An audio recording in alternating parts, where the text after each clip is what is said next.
जी, अस्सलाम वालेकुम रहमतुल्लाहि व बरकातुहू। बैरिस्टर गोहर को इजाज़त मिल गई इमरान खान से जेल में इंतखाबी मुशावरत की, और वो 700 टिकटें 8 फरवरी के इलेक्शन की, जो इमरान खान ने डिसाइड करनी है कि किसको देनी है। अब बैरिस्टर गोहर इमरान खान से वो जाकर मुशावरत करेंगे। ये इजाज़त दी है इस्लामाबाद हाई कोर्ट ने। और उमैर न्याजी, जो तहरीक इंसाफ के दौर में एडिशनल एडवोकेट जनरल भी रह चुके हैं और जिन्होंने दरखास्त दी थी लाहौर हाई कोर्ट में जस्टिस बाकर नजफी के अदालत में कि ब्यूरोक्रेसी इंतखाबात ना करवाए, और फिर सुप्रीम कोर्ट ने जिस फैसले को टर्न डाउन किया था और जिस उमैर न्याजी को सुप्रीम कोर्ट ने फायज ईसा काजी की सरबराही में 3 रुकनी बेंच ने तौहीन अदालत का नोटिस जारी करने का फैसला किया था, उस उमैर न्याजी का कहना है कि पाकिस्तान तरीके इंसाफ के 1000 उम्मीदवारों को स्क्रूटनी के अमल में नाअहल कर दिया जाएगा। लेकिन इन दो मौजूआत पर बात करने से पहले और यह भी बताने से पहले कि फैजाबाद धरने में कमीशन ने, जो सुप्रीम कोर्ट ने कमीशन कायम किया, उसमें फैज हमीद साबिक DGISI को तलब कर लिया गया है। इन तीनों मौजूआत पर बात करने से पहले दो छोटी छोटी बातें।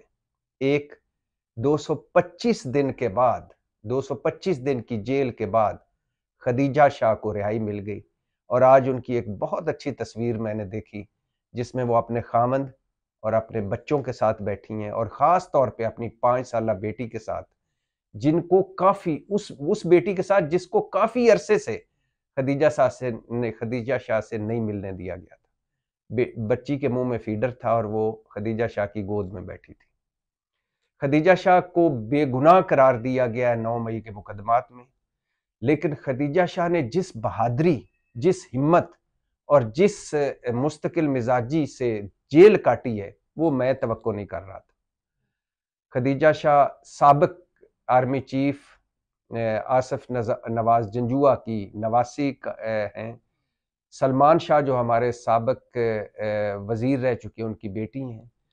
जहांगीर तरीन की भतीजी बनी हुई हैं, या वो उनको चाचा उनके हैं, वो एक रिश्ते में, वैसे जैसे चाचा भतीजा होता है कोई, यानी सगा रिश्ता नहीं है, लेकिन वो उन जहांगीर तरीन उन्हें अपनी भतीजी समझते हैं।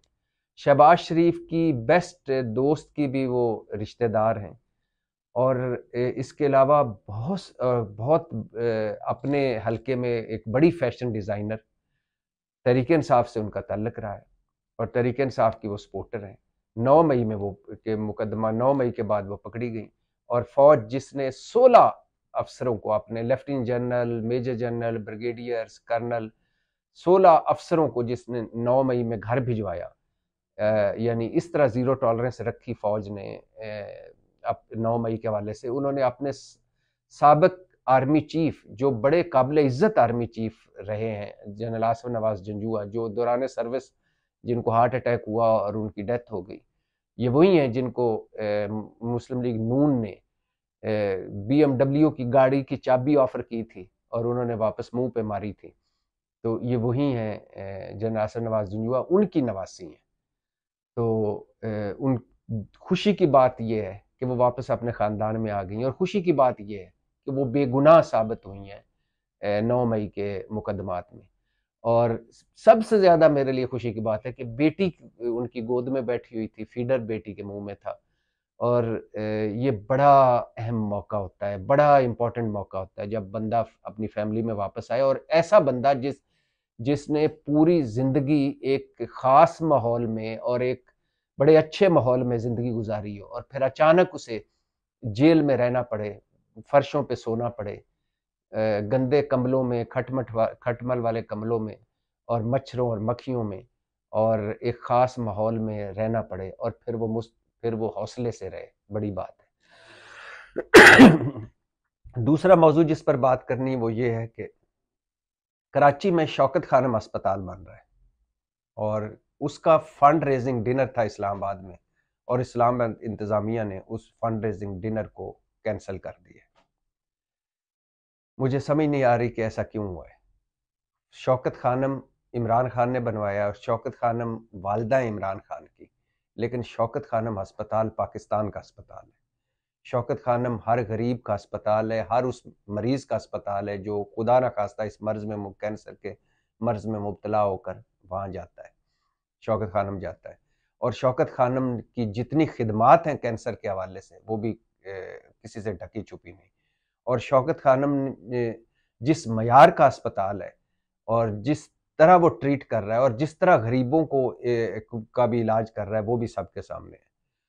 तो मुझे समझ नहीं आती कि हम इतने छोटे दिल के, इतने झूठे, इतने मुनाफिक, इतने घुन्ने, इतने मीसने और इतने बोलने क्यों लगते हैं कि इदारे तो हमने बनाए नहीं है, ना हमारी कोई इस्तिताअत है। ये जिसने कैंसिल किया इसकी 7 नस्लों ने किसी एक दुकान नहीं बनाई होगी, लेकिन एक आर्डर से कैंसिल कर दिया। शौकत खानम जालिमों देखो लाहौर क्या कर रहा है, पेशावर में बन रहा है, कराची में बन रहा है।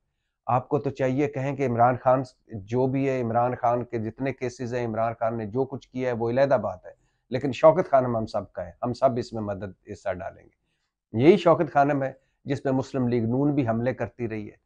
यही शौकत खानम है जिसको एक तरफ से मुस्लिम लीग नून ये क्रेडिट भी लेती रही है कि नवाज शरीफ साहब ने ज़मीन दी, शहबाज शरीफ साहब ने ज़मीन दी, जनरल मुशर्रफ ने इसमें ये किया, फलां हुआ, सारों ने किया। बिल्कुल होना चाहिए, क्यों नहीं होना चाहिए।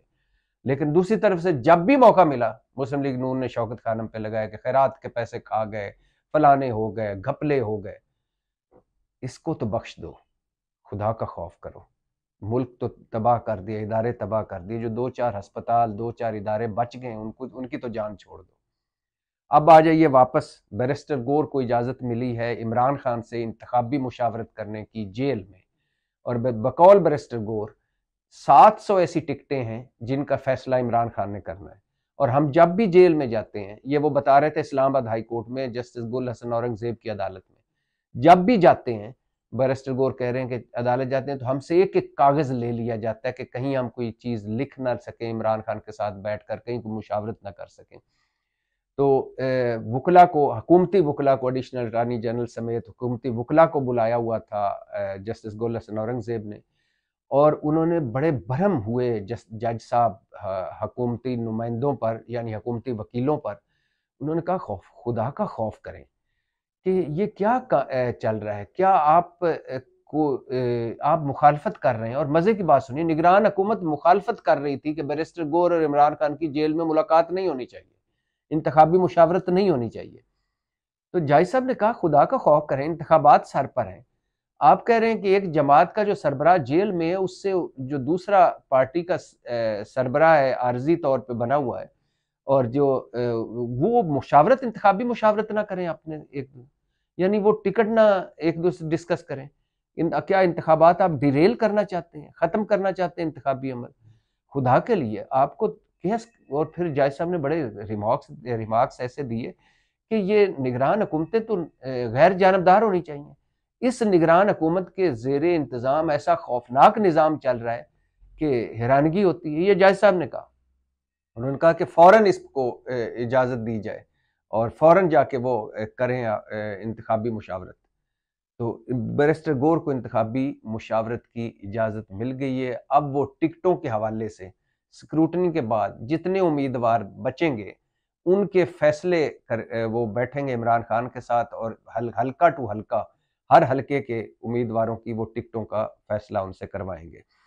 और ये बताता चलें कि उमैर नियाजी जो तहरीक इंसाफ के हैं और वो तहरीक इंसाफ के वकला टीम में भी हैं, उनका कहना है, उनका खदशा है कि हमारे 1000 उम्मीदवारों को नाअहल कर दिया जाएगा स्क्रूटनी के अमल में।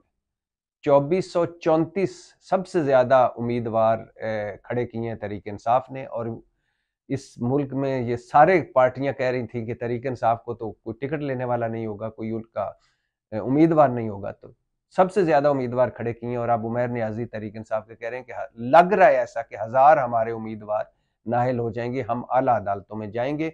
और सूरत इस तरह के एक वीडियो क्लिप आया जिसमें पुलिस खड़ी है और वो एक बंदे से पूछती है कि आप मुस्लिम लीग नून के उम्मीदवार हैं। पहले पूछती है आप उम्मीदवार हैं इंतखाबी इलेक्शन यानी इलेक्शन के, वो बंदा जवाब देता है हाँ। फिर आगे से पुलिस पूछती है कि आप मुस्लिम लीग नून के हैं, वो कहता है नहीं मैं आज़ाद हूँ, और फिर गिरफ्तार उसे कर लिया जाता है। यानी कागजात छीनना, कागजात पहले कागजात देना ना, आरओ के पास जब उम्मीदवार पहुंचते थे तरीके इंसाफ के, उनके ताला लगा होता था, कागजात मिलते नहीं थे, फिर कागजात छीनने के वाकयात हुए, फिर उसके बाद कागजात जमा नहीं हो पा रहे थे, फिर उसकी फीस नहीं जमा हो पा रही थी बैंकों में, फिर उम्मीदवार गिरफ्तार, फिर उसके बाद तजवीज़ कुनिंदे और तईद कुनिंदे गिरफ्तार, और फिर जो इर्द गिर्द के लोग जो आते थे तहरीक इंसाफ के उम्मीदवारों के साथ, उनके घरों पर छापे, और इलेक्शन कमीशन साहब बहादुर खामोश, और फिर भी कहता है इलेक्शन कमीशन के मैं इलेक्शन करवाऊंगा। ये पाकिस्तानी तारीख का सबसे मुतनाज़ और जानबदाराना फैसला करने वाला इलेक्शन कमीशन है। तो खैर, स्क्रूटनी के अमल के बाद बहुत सारे केस जाएंगे हाई कोर्ट और सुप्रीम कोर्ट में, बहुत सारे उम्मीदवार वहां जाके अपीलें करेंगे, और जो गिरफ्तार हैं उनके ख़ानदान वाले जाके अपील करेंगे। फैज़ाबाद धरने पर केस चल रहा है सुप्रीम कोर्ट में, और सुप्रीम कोर्ट के फ़ाइज़ ईसा काजी साहब इस केस की समाअत कर रहे हैं, और उसके नीचे एक कमीशन बनाया था हुकूमत ने, और अख्तर अली शाह जो साबका IG भी रह चुके हैं, उनकी ज़ेर सदारत 3 रुकनी कमीशन बना हुआ है, और उस कमीशन को सुप्रीम कोर्ट ने कहा है कि ये किसी को भी फैज़ाबाद धरने के हवाले से बुला सकते हैं। अब उस कमीशन ने जनरल फैज़ हमीद साबिक DG ISI को बुलाया है, और वजारत दिफा के ज़रिए नोटिस भिजवाया है और उनको बुलवाया है कि फैज़ाबाद धरने के हवाले से उनसे सवाल जवाब हो सकें। इससे पहले उस वक़्त के SSP ऑपरेशन और आज के DIG साजिद कियानी और समेत बहुत सारे लोग फैज़ाबाद धरने कमीशन में अपना जाकर बयान रिकॉर्ड करवा चुके हैं।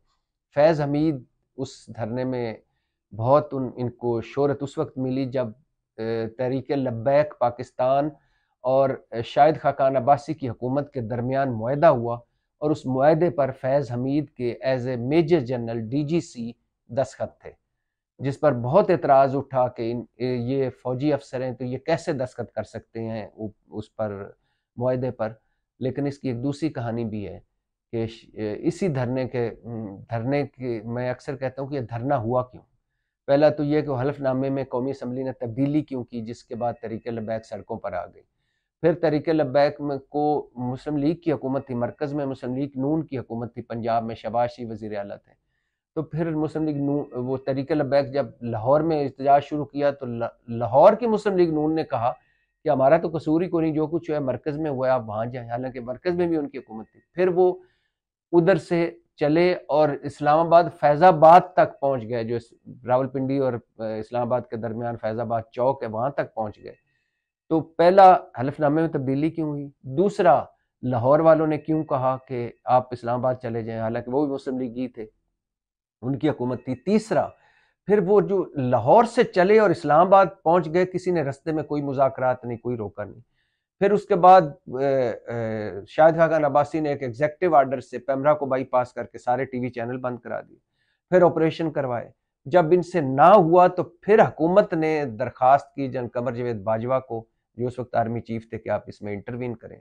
उन्होंने फिर जनरल फैज़ हमीद को इसमें लगाया, और फिर फैज़ाबाद धरने के वालों की पुरजोर इसरार और फरमाइश पर कि हमें हुकूमत पर एतबार नहीं, जनरल फैज़ हमीद दस्तखत करें, उन्होंने दस्तखत किए। और फिर उसके बाद ये वो 5 नवंबर से 27 नवंबर तक जारी रहने वाला 2017 में ये 22 रोज़ा धरना ख़त्म हुआ। और इसके बाद इसमें एक और मंजर भी बड़ा हुआ मशहूर कि एक फ़ौजी अफसर, एक मेजर जनरल धरने वालों में पैसे तकसीम कर रहे थे, और उनका कहना है कि DG रेंजर पंजाब थे वो, तो उनका कहना है कि बहुत सारे धरने वालों ने कहा कि हमारे पास तो किराया नहीं, तो मेरे पास जो कुछ था, किसी को मैंने 500 दिए, किसी को 200 दिए, किसी को 100 रुपये दिया। तो खैर वो फैज़ाबाद धरना सुप्रीम कोर्ट में फ़ाइज़ ईसा काजी साहब ने उस पर एक फैसला भी दिया था कि ये हल्फ अब जो इंटेलिजेंस एजेंसी और बाकी जो इसमें धरने में मुलव्वस थे, इनडायरेक्ट या डायरेक्ट, उन्होंने अपनी हल्फनामे की खिलाफ वर्जी की है और इनके खिलाफ महकमे कार्रवाई करें। तो फैज़ाबाद धरना केस बड़ा मशहूर हुआ, फैज़ाबाद धरना फैसला बड़ा महफूज हुआ। उसके बाद नज़रसानी अपीलें हुई, 3-4 चीफ जस्टिस दरमियान से गुजर गए और नज़रसानी अपीलें ना लग सकें, और फिर अब फ़ायज़ ईसा काजी बने चीफ जस्टिस, तो उन्होंने नज़रसानी अपीलें लगाई और फिर वो उसके ज़ेर इंतज़ाम एक कमीशन बनाया और अब वो कमीशन जो है उसने जन फैज़ हमीद को तलब किया है। पाकिस्तान जिंदाबाद।